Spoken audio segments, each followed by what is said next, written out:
السلام علیکم ورحمۃ اللہ وبرکاتہ۔ آئیے آج ہم نون اور میم کی اعراب کے اعتبار سے الگ الگ حالتیں جانتے ہیں۔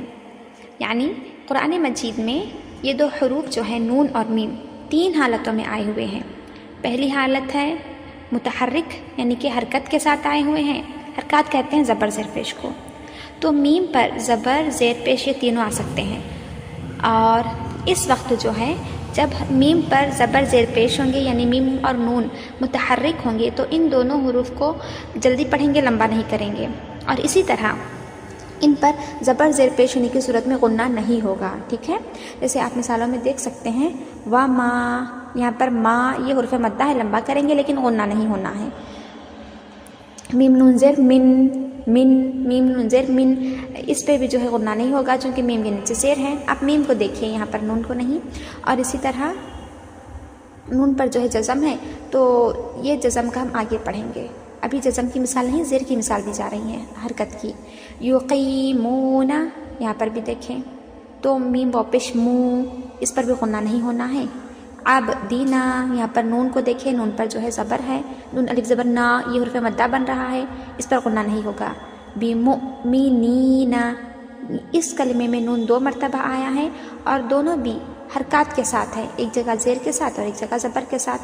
اس کو لمبا نہیں کرنا ہے، البتہ نون یا زیر نی جو ہے یہ حرف مدہ بن رہا ہے تو لمبا کریں گے ایک الف کے برابر، لیکن غنہ بالکل بھی نہیں کرنا ہے۔ ٹھیک ہے، اور آخری جو مثال ہے یؤمنون، یہاں پر بھی نون ہے، نون ایک مرتبہ پیش کے ساتھ ہے، ایک مرتبہ زبر کے ساتھ، اور یہاں پر جو ہے غنہ نہیں ہوگا۔ تو پتہ چلا کہ نون اور میم جب متحرک ہوتے ہیں تو ان پر غنہ نہیں ہوگا۔ ٹھیک ہے، اسی طرح میم اور نون کی جو دوسری حالت ہے وہ ہے مشدد، یعنی میم اور نون تشدید کے ساتھ آتے ہیں، اور جب میم اور نون تشدید کے ساتھ آتے ہیں تو وہاں پر غنہ ہوگا، برخلاف متحرک کے۔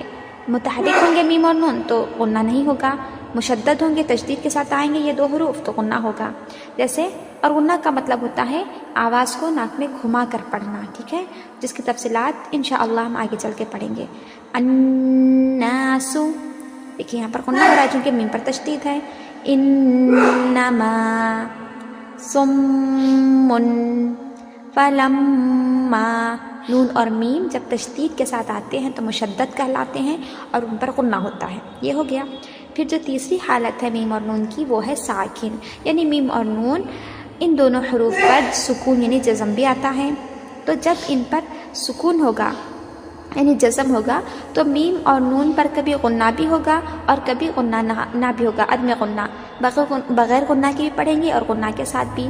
تو اس کی کچھ شرائط ہے، ٹھیک ہے، کچھ یہاں پر جو ہے کچھ کنڈیشنز ہے جس کی وجہ سے جو قواعد وغیرہ لاگو ہوں گے اس حساب سے میم اور نون پر غنہ کرنا ہے کہ نہیں۔ جب وہ میم اور نون سکون کی حالت میں ہے، جزم کی حالت میں ہے، تو ہم ان قواعد کو، ان شروط کو ہم آگے جانیں گے کہ یہ میم اور نون میم اور نون جب ساکن ہوتا ہے تو کب غنہ ہوگا، کب غنہ نہیں ہوگا۔